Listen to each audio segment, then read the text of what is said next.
Dr. Marcus Reynolds adjusted his white coat as he reviewed the afternoon's patient files in his private practice office. The walls were lined with medical degrees from prestigious universities, awards from grateful patients, and certificates recognizing his contributions to pediatric medicine. At 35, he had built one of the most respected practices in Boston, treating children and young adults with complex medical conditions that other doctors often couldn't diagnose. His success had afforded him a comfortable life, but it had also taught him that behind every medical case was a human story that deserved his complete attention and care. This afternoon's final appointment was a new patient, 22-year-old Rebecca Chen, referred by her family doctor for chronic pain that had puzzled several specialists. A soft knock interrupted his review of her sparse medical history. His nurse, Patricia, opened the door with a concerned expression. "Dr. Reynolds,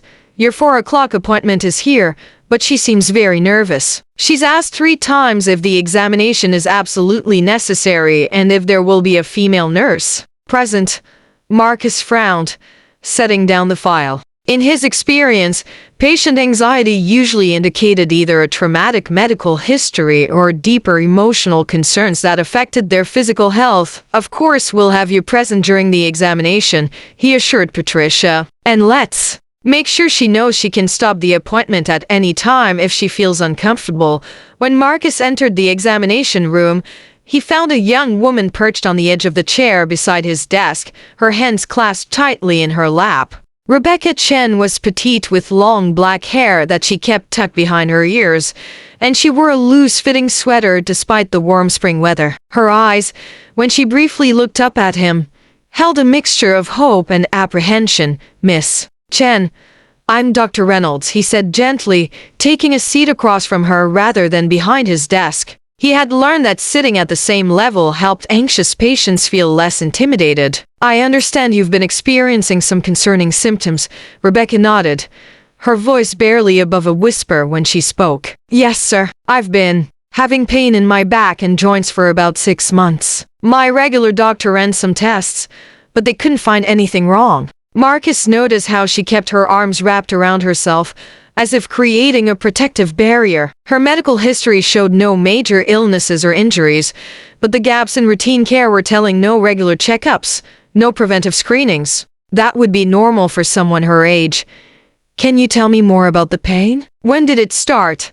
And what does it feel like?" Marcus asked, keeping his voice calm and professional. As Rebecca described her symptoms, Marcus began to piece together a concerning picture. The pain seemed to correlate with periods of high stress, and her description suggested possible muscular tension rather than a structural problem. But what worried him more was her obvious discomfort with even the most basic questions about her physical health.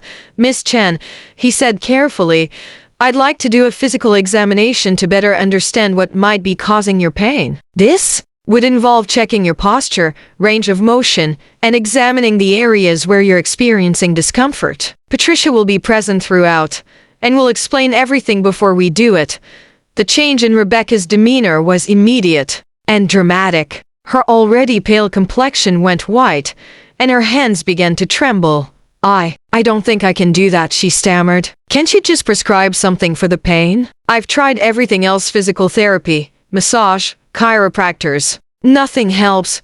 Marcus exchanged a glance with Patricia, who had seen this kind of reaction before in patients with trauma histories. But something about Rebecca's fear seemed different, more fundamental than typical medical anxiety. "Rebecca," Marcus said, using her first name deliberately to create a more personal connection, "can you help me understand what's making you uncomfortable about the examination? There's no judgment here, I just want to help you feel safe."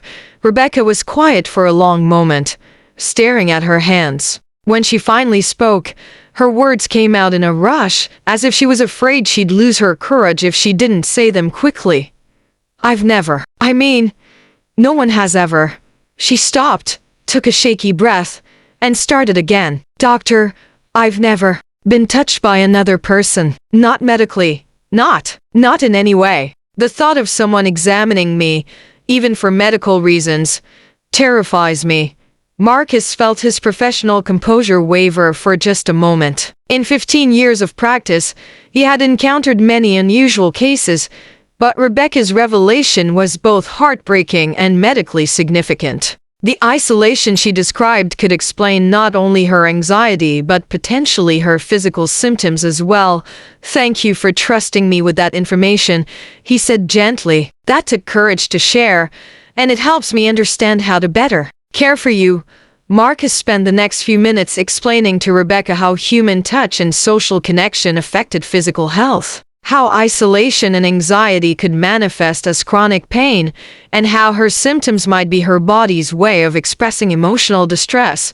"What I'm hearing," he said carefully, "is that you're experiencing real, significant pain, but the underlying cause might be related to chronic stress and isolation rather than a structural problem. This doesn't make your pain any less real or important, it just means we need to approach treatment differently." Rebecca looked up at him with surprise. "You believe me? About the pain being real?" "Of course I do. Pain is pain, regardless of its origin. But Rebecca, I'm also concerned about the isolation you've described. That kind of complete lack of human contact isn't healthy for anyone, and it could be contributing to your physical symptoms." Over the next hour, Marcus learned Rebecca's story. She had been homeschooled by overprotective parents who had kept her isolated from peers, citing safety concerns and religious beliefs. She had never attended school, never had friends, never dated. When her parents died in a car accident 2 years earlier, she had been left completely alone with no social skills or support system. She worked from home as a freelance graphic designer, ordering groceries online, avoiding any situation that might require physical interaction with others. Her chronic pain had started shortly after she began living in complete isolation. "Rebecca," Marcus said, "I want to propose something different from what other doctors have suggested. Instead of focusing immediately on the physical examination, what if we work on helping you become more comfortable with human contact gradually?" He explained his idea. A series of appointments where they would slowly work up to a basic medical examination, starting with simple, non-threatening interactions, and building her tolerance for physical contact at her own pace.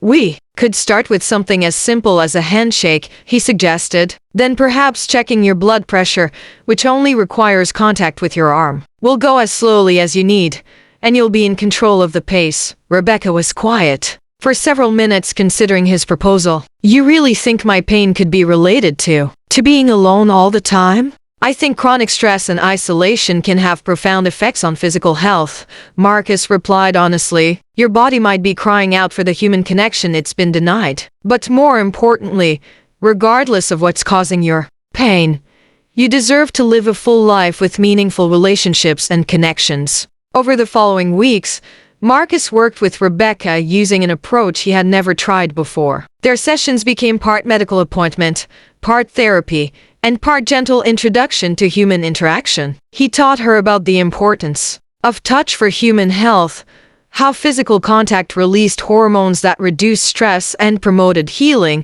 Their first breakthrough came during their third appointment, when Rebecca allowed him to take her pulse, his fingers briefly touching her wrist. She cried afterward, overwhelmed by the simple human contact she had been denied for so long. "It doesn't hurt," she whispered in amazement. "I was so afraid it would hurt, but it doesn't." Gradually, Rebecca became more comfortable with basic medical contact. Marcus was able to check her blood pressure, listen to her heart, and eventually conduct a basic examination that revealed what he had suspected. Her pain was primarily caused by chronic muscle tension from anxiety and poor posture developed from years of hunching over a computer in isolation, but more importantly, as Rebecca became more comfortable with human contact, her chronic pain began to improve. The simple acts of medical examination, conducted with patience and respect, began to address the deeper need for human connection that had been at the root of her suffering. "I never understood," Rebecca told him during one of their later appointments, "how much I needed this. Just knowing that another person cares enough to help me. To touch me without wanting to hurt me, it's changing everything. Marcus had learned something too. His medical training had taught him to diagnose and treat symptoms, but Rebecca had shown him the profound healing power of simple human compassion and connection. Sometimes the most important medicine wasn't found in a prescription bottle, but in the gentle, respectful touch of another human being who cared enough to help someone learn to trust again. 6 months later, Rebecca had not only overcome her chronic pain but had begun taking steps toward building a fuller life. She had joined a support group for people with social anxiety, started taking art classes, and even begun volunteering at a local animal shelter where she could practice interacting with others in a low-pressure environment. "You saved my life," she told Marcus during what would be their final regular appointment. "No," Marcus replied with a smile. "You saved your own life. You just needed someone to show you it was safe to try."